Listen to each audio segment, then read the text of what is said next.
responsive to the needs of the American people. I think that's where we should place our efforts. And with that, Madam Chairman, I reserve the balance of my time. The gentleman from Wisconsin reserves the balance of his time. The gentlewoman from Michigan. Thank you, Madam Speaker. The Congressional Black Caucus does not raise taxes, the budget does not, and it protects Social Security and will not privatize it. I'd like to yield now to the chairperson of our Congressional Black Caucus, the gentleman from Virginia, 5 minutes. The gentleman from Virginia is given 5 minutes. Thank you, and I thank you, Madam Speaker, and thank the gentlelady from Michigan for her leadership in the Congressional Black Caucus. We first need to start off with the Congressional Black Caucus of where we are. We were in a ditch in 1993, and Democratic policies dug us out of the ditch, and Republican policies put us right back into the ditch. This is where we are, and this is what we're trying to dig ourselves out of. Now, we've gotten in this ditch. We've heard, we just need to respond a little bit. We heard that we created all these jobs. Go back. This administration, count them up, add them, subtract them, add them up, tied for worst job performance since Herbert Hoover. They're bragging up. This is what they're bragging about.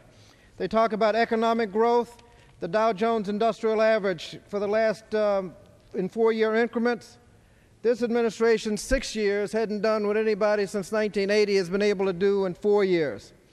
They talk about increased revenues. You cut taxes, you increase revenues.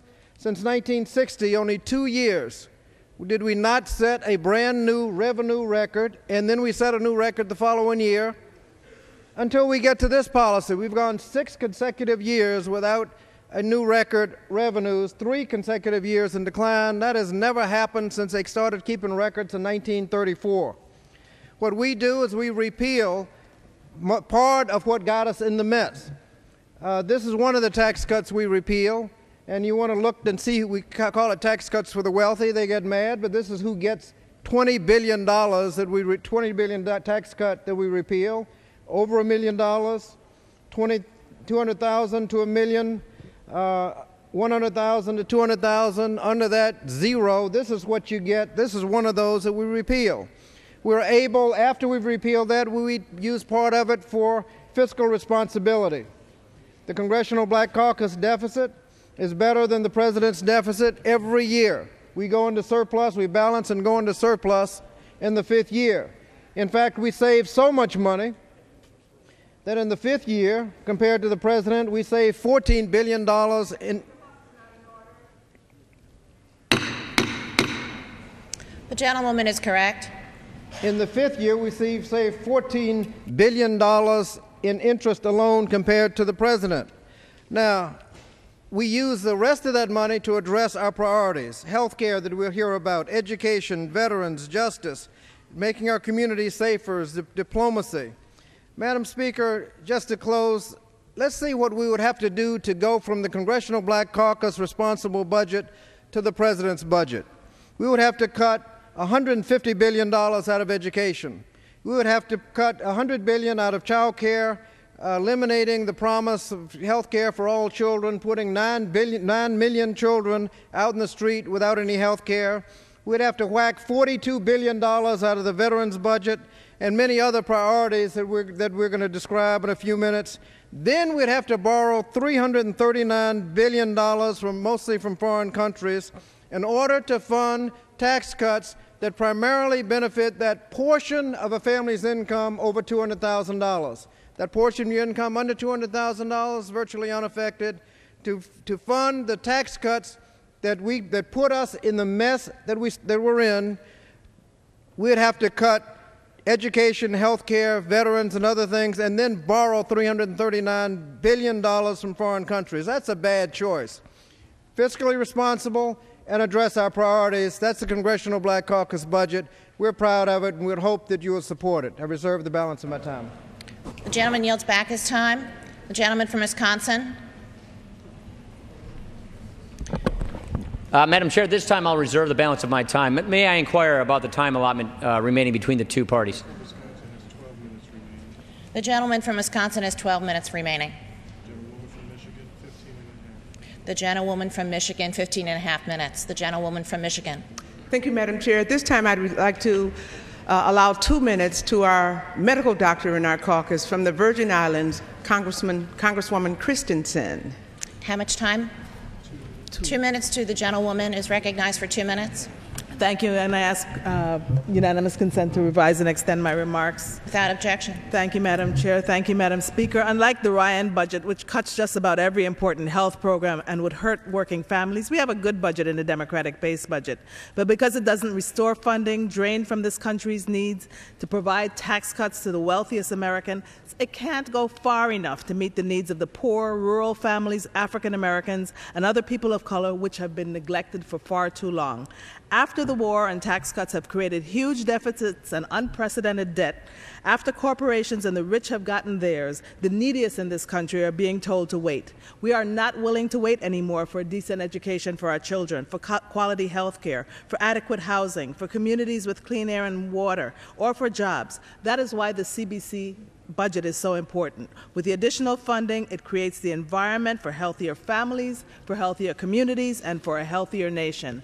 And we invest significantly more in health care for children and pregnant women, for mental health and substance abuse, for the training of minority and other health professionals, to end the AIDS epidemic in our own country and abroad, and for research and community health centers. We help our sickest communities to help themselves with health empowerment zones and provide a health equity fund to close the deficits that would allow over 100,000 people of color to die who should not every year in this, the richest country in the world. And it still balances the budget by 2012 and creates a $141 billion surplus. Vote for a stronger, a better America. Vote for the CBC budget. Thank you, and I yield back the balance of my time. The gentlewoman yields back the gentleman from Wisconsin. Madam Chair, I wish to address the House from the well. Gentleman is recognized. Madam Chair, this is an important moment for our time of fiscal responsibility in America. And I would like to read from a few quotes. We have had great hearings in the Budget Committee. I want to compliment the gentleman from South Carolina, Chairman Spratt, for holding great hearings. And in all of these hearings, we had fiscal experts coming to testify from both parties, from nonpartisan organizations like the Congressional Budget Office, the General Accounting Office, from the Federal Reserve. And I'd like to read a few quotes about the fiscal condition that's staring us in the face that this budget should be addressing today. On the urgency of entitlement reform, we had Ben Bernanke, the chairman of the Federal Reserve, come and say, quote, "Without early and meaningful action to address entitlements, the U.S. economy could be seriously weakened, with future generations bearing much of the cost." And then we had the Comptroller General, Mr. Walker, on 60 Minutes say, "Health care is the #1 fiscal challenge for the federal and state governments. If there is one thing that can bankrupt America, it is health care. We need dramatic and fundamental health care reforms." That's at a hearing. On 60 Minutes, he said, "The rising costs of government entitlements is a fiscal cancer that threatens catastrophic consequences for our country and could bankrupt America." Here is what Mr. Walker's talking about. If you take a look at this chart, it shows you that consistently our government has been taxing the American economy at about 18% of our gross domestic product. What that means is, basically since about 1960, to finance our federal government, we have had to tax the American economy, families, businesses, all of those things at about 18% of our economic output. It's been remarkably consistent.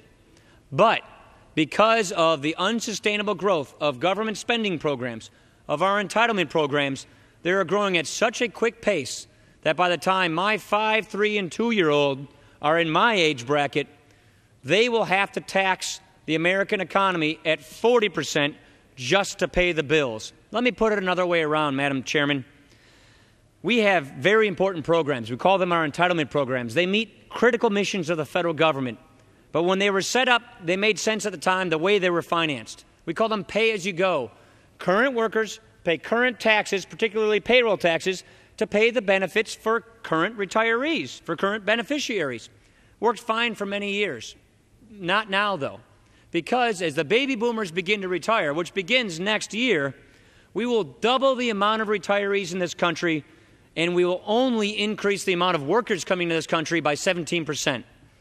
For all of those who had kids during that baby boom generation, they had a lot of kids. It was wonderful. Our birth